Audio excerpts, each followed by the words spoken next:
High viewers, ఈరోజు 24 carat gold ఊహించిన విధంగా 1090 రూపాయలు తగ్గింది. అదేంటి అకస్మాత్తుగా? అదే ఊరికి అందటం నాకు కూడా 86,070 రూపాయలకి వచ్చింది. ఇక 22 క్యారెట్ గోల్డ్ 10 గ్రాములు వచ్చేసి ఊహించిన విధంగా అది కూడా 1000 రూపాయలు తగ్గింది. 78,900 ఉంది. మామూలుగా ఈ షేర్ మార్కెట్ టైప్లోనే ఈ ట్రేడింగ్ రిలేటెడ్ ఉంటాయి కదా, అక్కడ వచ్చేసి పెరిగింది.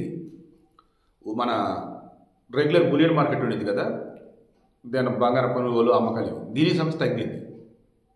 ఇదే అందటంలో నేను క్రాస్ చెక్ చేసుకున్నాను. ఇదేంటి బంగారం పెరిగింది కదా తగ్గిందని చెప్పేసి అంటారని చూస్తే రెగ్యులర్ మనం కొనుగోలు అమ్మకాలు జరిపేది ఏదైతే ఉంటుందో షాపుల్లో తగ్గింది. 1000 రూపాయలు పైగా తగ్గింది 10 గ్రాముల బంగారం.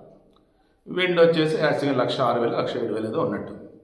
ఈ వెండి వచ్చేసి మార్కెట్లో బట్టి చాలా డిఫరెన్స్ అనేది ఉంటూనే ఉంటుంది. సో వీడియోకి ఇంటెన్షన్ మరలా చెప్తున్నాను, బంగారం తగ్గటం జరగదు, పెరుగుతూనే ఉండేది. కానీ ఊహించిన విధంగా తగ్గింది. ఇప్పుడు గత 4-5 రోజులు నేను చెప్తుంది అదే, బంగారం ఇదిగో ఈ రేటు పెట్టుకోండి, తగ్గింది అంటే కొనుక్కుందాం, పెరుగుతున్నట్టుందిరా ఈ రేటుకి వచ్చిందా అయితే కొనుక్కుందాం అనుకుంటారు కదా. లైక్ ఆ వేలోనే ఒక ఫిగర్ పెట్టుకొని తగ్గిందా రైట్ మనం అనుకుని ధరకు వచ్చి కొనేద్దాం. రేపు పెరుగుతుంది రోజు ఇంకా పెరిగిద్దేమో అన్నప్పుడు ఒక రేటుకి వస్తే కొనేసుకోండి. మరలా చెప్తున్నా, నేను జస్ట్ ఉన్నది మాత్రమే చెప్తున్నా. బంగారం పెరగడం అయితే తథ్యం. 2025 డిసెంబర్ నాటికి 1,00,000 అయితే దాటింది. నిన్న మొన్నటి వరకు 1,00,000 అనుకున్నా, 1,00,000 వరకు అన్నా. ఇప్పుడు క్రాస్ చెక్ చేస్తే 1,00,000 ఈజీగా దాటింది అనిపిస్తుంది. ఎందుకంటే ట్రంప్ ఒక మాట అన్నాడు, ఇదిగో మా దేశం నుంచి ఏవైతే మిగతా దేశాలు ఇంపోర్ట్ చేసుకుంటున్నారో వాటి మీద టారిఫ్లు విధిస్తున్నారు కదా, అంటే ట్యాక్స్ అన్నట్టు. అలా మీ దేశం నుంచి మా దేశానికి మేము ఏవైతే దిగుమతి వాటి మీద మేము విధిస్తాం. ఇప్పుడు నేను 10 రూపాయలు వస్తువుని అమెరికాకి అమ్ముతున్నాను, దెన్ ట్యాక్స్ వేసాడు ఒక 5 రూపాయలు 15 రూపాయలు, అక్కడ కొనుక్కోవాలి.